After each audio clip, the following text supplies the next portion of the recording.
വളരെ പ്രധാനപ്പെട്ട കാര്യം ഈ കേസിൽ പോലീസ് പ്രതി ചേർത്ത 5 വിദ്യാർത്ഥികളും ജുവനൈൽ ജസ്റ്റിസ് ബോർഡിന് മുൻപാകെ ഹാജരായിട്ടുണ്ട് എന്നതാണ്. 5 വിദ്യാർത്ഥികളാണ്. അവർക്കെതിരെയാണ് കൊലക്കുറ്റം താമരശ്ശേരി പോലീസ് ചുമത്തിയിട്ടുള്ളത്. അല്പസമയം മുൻപാണ് ഇവർ ഇവിടെ വെള്ളിമാട് കുന്നിലുള്ള JJ ബോർഡിലെത്തി ഹാജരായിട്ടുള്ളത്. ഒപ്പം തന്നെയാണ് കുട്ടിയുടെ ഷഹബാസിൻ്റെ പോസ്റ്റ്മോർട്ടം മെഡിക്കൽ കോളേജ് ആശുപത്രിയിൽ പുരോഗമിക്കുകയാണ്. അല്പസമയത്തിനകം അത് പൂർത്തിയാകുകയും ചെയ്യും. കുട്ടികളെ നേരത്തെ ഷഹബാസിൻ്റെ മരണത്തിന് മുൻപ് തന്നെ കസ്റ്റഡിയിലെടുത്തിരുന്നതാണ്. വധശ്രമം, അതുപോലെ ആൾക്കൂട്ട മർദ്ദനം, സംഘം ചേർന്നുള്ള മർദ്ദനം ഉൾപ്പെടെയുള്ള വകുപ്പുകളാണ് ചുമത്തിയിരുന്നത്. അതേതായാലും പിന്നീട് ഈ മരണത്തിന് പിന്നാലെ കൊലക്കുറ്റത്തിലേക്ക് FIR മാറ്റിയിട്ടുണ്ട്. ഇതാ കുട്ടികളുടെ ജാമ്യാപേക്ഷ തള്ളി എന്നുള്ള പ്രധാനപ്പെട്ട വിവരം ഇപ്പോൾ വരികയാണ്.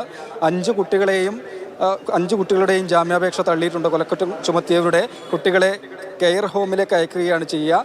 SSLC പരീക്ഷ തുടങ്ങാൻ പോവുകയാണ്. 5 കുട്ടികൾക്കും പരീക്ഷ എഴുതാനുള്ള അവസരം നൽകും എന്നുള്ള സുപ്രധാന തീരുമാനം കൂടി JJ ബോർഡിൽ നിന്ന് ഇപ്പോൾ വരികയാണ്. പോലീസ് കൊലക്കുറ്റം ചുമത്തിയ ഷഹബാസിൻ്റെ മരണത്തിന്, കൊലപാതകത്തിന് കാരണമായ 5 വിദ്യാർത്ഥികളുടെയും 10ാം ക്ലാസ് വിദ്യാർത്ഥികളുടെയും ജാമ്യാപേക്ഷ തള്ളിയിരിക്കുകയാണ്. അവരെ കെയർ ഹോമിലേക്ക് മാറ്റുകയാണ് ചെയ്യുക. SSLC പരീക്ഷ എഴുതാനുള്ള അവസരം ഒരുക്കും എന്നുള്ള ഒരു തീരുമാനം കൂടി ഇപ്പോൾ വന്നിരിക്കുകയാണ്. അതുതന്നെയാണ് ഏറ്റവും പ്രധാനപ്പെട്ട വിവരവും. നേരത്തെ ഇവരെ കസ്റ്റഡിയിലെടുത്ത് രക്ഷിതാക്കൾക്കൊപ്പം വിട്ടയച്ചിരുന്നതാണ്. കൊലക്കുറ്റം ചുമത്തിയതിന് പിന്നാലെ എത്ര ദിവസത്തേക്കാണ് ഈ പറഞ്ഞ കെയർ ഹോമിൽ ഇവർക്ക് കഴിയേണ്ടി വരിക? ജുവനൈൽ ജസ്റ്റിസ് ബോർഡ് ഈ കാര്യത്തിൽ എന്ത് നിർദ്ദേശമാണ് നൽകിയിരിക്കുന്നത്? കെയർ ഹോമിൽ നിന്ന് തന്നെ, ഈ കുറ്റവാളികളെ പാർപ്പിക്കുന്ന ഹോമിൽ നിന്ന് തന്നെ ഇവർ സ്കൂളിലെത്തി SSLC പരീക്ഷ എഴുതണമെന്നാണോ നിർദ്ദേശം? എന്താണ് വിശദാംശങ്ങൾ ഇതിൻ്റെ? കൂടുതൽ വിശദാംശങ്ങൾ ലഭ്യമാകേണ്ടതായിട്ടുണ്ട്. വെള്ളിമാട് കുന്നിലുള്ള ജുവനൈൽ ജസ്റ്റിസ് ബോർഡിനാണ് കുട്ടികളെ ഹാജരാക്കിയത്.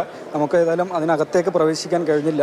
ഒപ്പം കുട്ടികളുടെ കേസായതുകൊണ്ട് അത് ചിത്രീകരിക്കേണ്ടതില്ല എന്നുള്ള നിർദ്ദേശം കൂടി ബന്ധപ്പെട്ട അധികൃതർ നൽകുകയാണ് ഉണ്ടായത്. ഏറ്റവും പ്രധാനപ്പെട്ടതായി ഈ 3 വിവരങ്ങളാണ് ഇപ്പോൾ കിട്ടിയിട്ടുള്ളത്. അതിൻ്റെ കൂടുതൽ വിശദാംശങ്ങൾ ലഭ്യമാകുന്നതേ ഉള്ളൂ. പ്രധാനപ്പെട്ട കാര്യങ്ങൾ: 5 വിദ്യാർത്ഥികളുടെയും ജാമ്യാപേക്ഷ തള്ളി, 5 പേരെയും കെയർ ഹോമിലേക്ക് അയക്കുകയാണ്.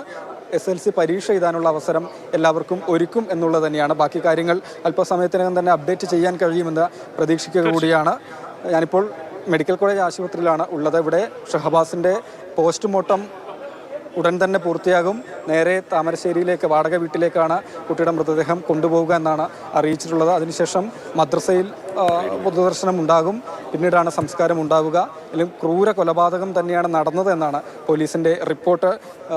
ഒപ്പം തന്നെ പൊതുവിദ്യാഭ്യാസ വകുപ്പിൻ്റെ അന്വേഷണത്തിലും, പ്രാഥമികമായ അന്വേഷണത്തിലും ഈ വിധത്തിൽ തന്നെയാണ് റിപ്പോർട്ട് നൽകിയിട്ടുള്ളത്. അതായത് സംഘം ചേർന്നാണ് കുട്ടികൾ ആയുധം ഉപയോഗിച്ചതൊക്കെ മുൻകൂട്ടി തയ്യാറാക്കിയ ഒരു ആസൂത്രണത്തിൻ്റെ അടിസ്ഥാനത്തിൽ ഉള്ള ഒരു കൃത്യമാണെന്നാണ് പൊതുവിദ്യാഭ്യാസ വകുപ്പിൻ്റെയും റിപ്പോർട്ട് മന്ത്രിക്ക് പ്രാഥമികമായി നൽകിയിട്ടുള്ളത്.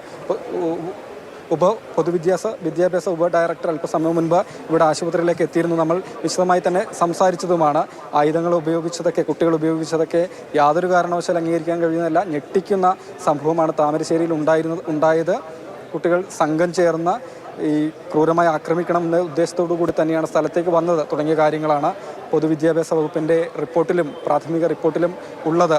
ഏതായാലും സമൂഹത്തെ ഞെട്ടിച്ച ഒരു സംഭവമാണ് താമരശ്ശേരി ഉണ്ടായിട്ടുള്ളത്. അതിൽ വിവരം രാഹുൽ പങ്കുവച്ചത്. 5 കുട്ടികളെയും കെയർ ഹോമിലേക്ക് അയക്കുകയാണ്. ജുവനൈൽ ജസ്റ്റിസ് നിയമമനുസരിച്ചാണ് കുട്ടികൾ പ്രതിയായ കേസുകളിൽ നടപടികൾ ഉണ്ടാവുക. 5 കുട്ടികളെയും കെയർ ഹോമിലേക്ക് അയക്കുകയാണ്. ഇവർക്ക് SSLC പരീക്ഷ എഴുതാനുള്ള അവസരം ഉണ്ടാകും. അടുത്ത മാസം ഈ മാസം SSLC പരീക്ഷ നടക്കുകയാണ് ഏതാനും ദിവസങ്ങൾക്കകം. അപ്പോൾ അവർക്ക് പരീക്ഷ എഴുതാനുള്ള അവസരം ഉണ്ടാവും. കെയർ ഹോമിലേക്ക് അയക്കുകയാണ്. ഈ കുട്ടികൾ 18 വയസ്സിൽ താഴെയുള്ള കുട്ടികളാണ് പ്രതികൾ എന്നുള്ളതുകൊണ്ട് അവരുടെ പേര് വിവരങ്ങളോ അവരുടെ ദൃശ്യങ്ങളോ ടെലിവിഷനിൽ കാണിക്കാൻ കഴിയില്ല.